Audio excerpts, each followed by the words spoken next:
Сәлеметсіздер ме, құрметті әріптестер. Жалпы Learning Apps программасы жайлы түсіндіргім келіп отыр. Ең алдымен қалай кіру керек, содан бастайық. Жалпы Google-ге жазамыз, Learning Apps программасын жазамыз. Осылай алғашқы беті ашылады. Мына бірінші тұрған жаңа нені басамыз, страницаны. Осы жерден біз дайын бізге тақырыбымызға сәйкес материалдарды жинақтасақ болады. Немесе соны алып пайдалансақ болады. Ссылкасын WhatsApp-ымызға жіберіп, сол арқылы ашып оқушыларға жіберсек болады. Немесе интерактивті доскадан ашсақ болады.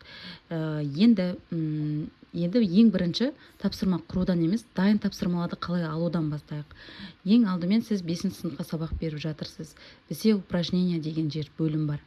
Бұл бөлімде жалпы пәндер бойынша, осы пәндер бойынша бізде тапсырмалар құрастырылған.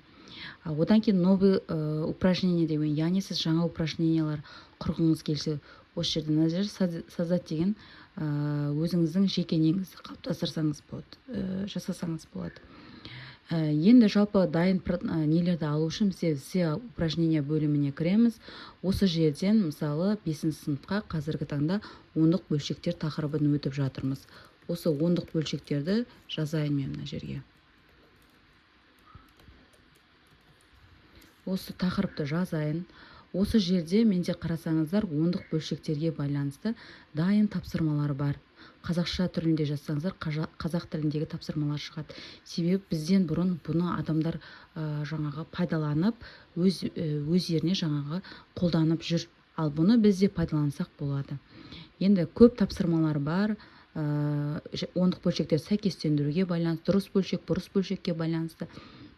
Екінші бөлімді ассаңыздар, екінші бөлімде де тоже сондай тапсырмалар бар. Кез келген ала бересіздер. Енді бұл жерден тапсырмаларды біз қалай алсақ болады? Мысалы, кез келген мына жерге кіреймен. Ондық бөлшектер деген. Бұл жерде берілген сандарға тең санды тап деген задание. Яғни мына жердегі бөлген кезде қандай сан шығады мына жерде? 5,1, яғни қай санды қосқан кезде, бөлген кезде, көбейткен кезде шығады. Соны былай жасау керек. Мысалы, мына екеуін көбейтсек шығады ғой міне. Дәл осылай мына бөлім ашылу керек та.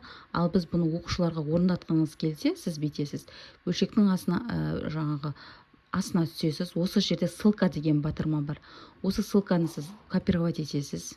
Немесе мынаны копировать етіп алсаңыз болады, мынаны бассаңыз болады. Сөйтесіз де өзіңіздің WhatsApp-ыңызға кіресіз де осы жерден жібере бересіздер, құрметті әріптестер. Енді тапсырмалар өте көп, неше түрлі тапсырмалар бар. Оның кез келген өзіңізге ала берсеңіздер болады. Дайын программалар, дайын ойындар бар жаңағы.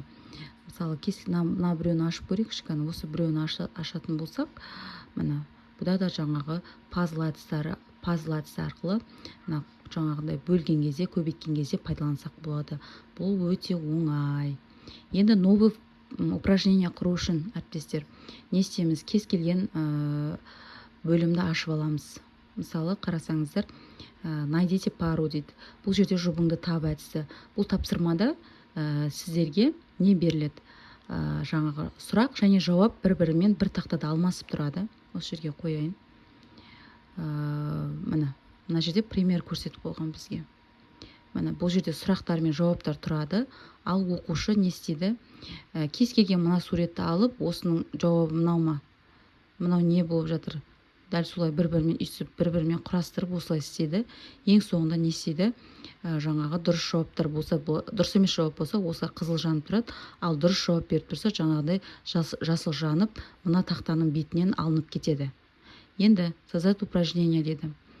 Енді упражнениемізді создавать ету үшін біз не істейміз? Мына жерге тапсырмамызды құрамыз. Мына жерге текст жазсақ болады. Мына жерде парымыз. Мына жерге сұрағыңызды жазып, мына жерге тапсырмаңызды жазып, солай істей бересіз. Следующий элемент естерді тоже сондай. Мына жерге сұрағын жазып, тапсырмасын жазып, немесе суретті қойып, соған не істесеңіз болады. Немесе аудио қойсаңыз болады, немесе видео қойсаңыз болады. Ол өзіңіздің еркіңіз. Солай тапсырмаларды құра бересіздер. Өте жақсы, ыңғайлы программа. Бұл әрі жасанды интеллект. Бұл жерде тағы не істеуге болады? Барлық ойындар құрай бересіздер, әріптестер. Кроссворд құрасаңыз болады. Мына угадай жаңағынды алып құрасаңыздар болады. Әрқайсысына бізге пример беріп қояды. Бірінші алғашқы бетін қарасаңыздар сіздерге қалай құру керек, соларды көрсетіп қояды мына жерге. Мен енді ағылшынша түсінбеймін мына жерде. Мынаны бет бассақ, мынаны бастақ, менде дұрыс шықпай тұр, мен себебі ағылшынша түсінбеймін. Так, дәл солай. Осылай құрып істей бересіздер. Өте жақсы, ыңғайлы программа екен. Өте жақсы. Осылай дайындарды алып істей берсеңіздер, өздеріңіз құрай берсеңіздер, өте тиімді болады. Тек қана математикаға ғана емес, бүткіл пәндерге сәйкес келеді. Егер өзіңіздің пәніңізді мына жерден қыдырып көріңіз, осы жерде сіздің пәніңізге сәйкес келетін дүние болатын болса, осы жерден қарап көруге болады.